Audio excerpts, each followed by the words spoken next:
Hey everyone, welcome to another trains review.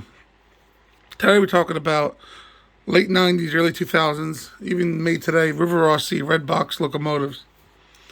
These locomotives are not DC controlled, but can be probably upgraded. Now, Rivarossi is a famous HO company based out of Italy. They traded hands in the last couple of decades, but they're still around today, and they make a very quality locomotive.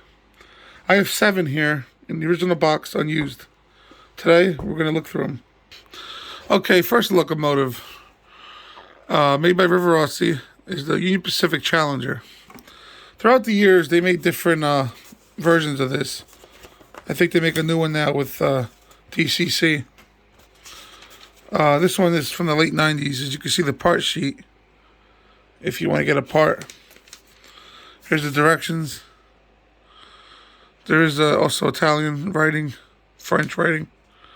It's a good looking locomotive though.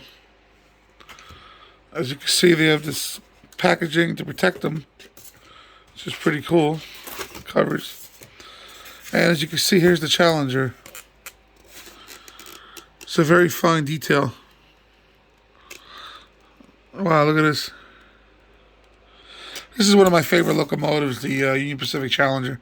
Just a beautiful train, and thank God there's a couple saved.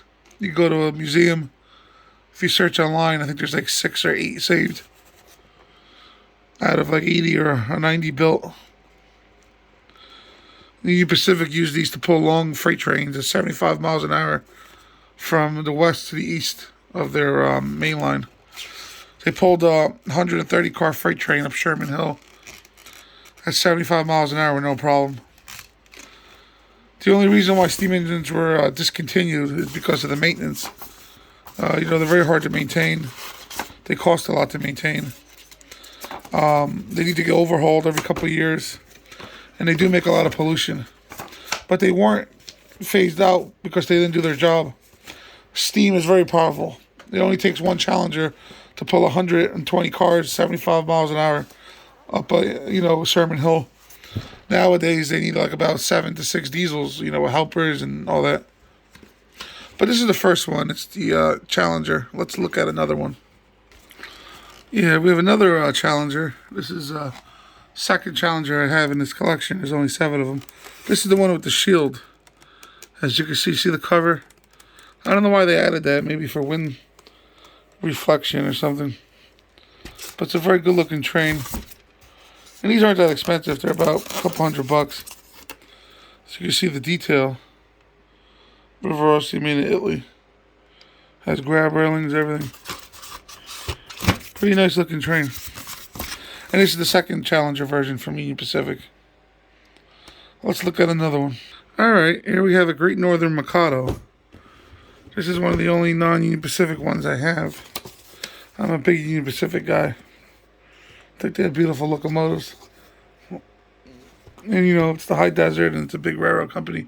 But anyway, here's the Northern Pacific Mikado, which is very nice.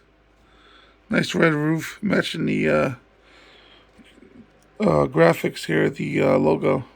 As you can see, the detail on top of the tank. Very nice. Yeah, Rivarossi makes some nice stuff. Nice bang for your buck.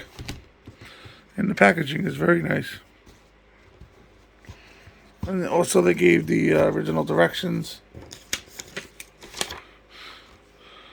which is also in Italian, French, and American. And then they gave here a part sheet, which I doubt you can probably get these parts. These are like 20 years old. But I'm not actually 100% sure. Let's look at another one. Okay, here we have the Union Pacific 44 FEF3 835. Let's see what this one is. This might be a Northern. Another part sheet. Yep, Northern. It's also one of my other favorite locomotives. Oh, here we have like the grayish one with the yellow stripes. There's also a black one in this collection, which I'll show you next. But this is a nice one. It adds a different touch to different color. But as you can see, Rivarossi did a very nice detail. Pretty nice. All right, here we have same locomotive, but in black with the white stripe. Oh wow, this one's nice. Look at that. Wow, that's pretty nice. Wow, look at that.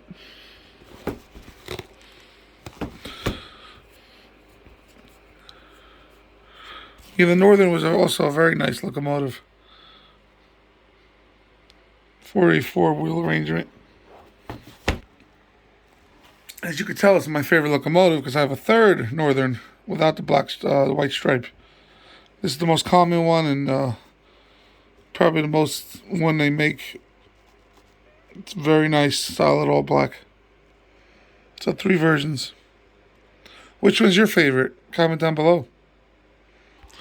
Now, here's the king daddy of the collection. Union Pacific Big Boy.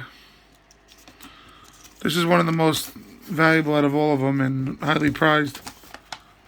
As you can see, there's the instructions. They just restored a Big Boy, so the Big Boy became very popularity. This is numbered out of the 4000 series, 4010.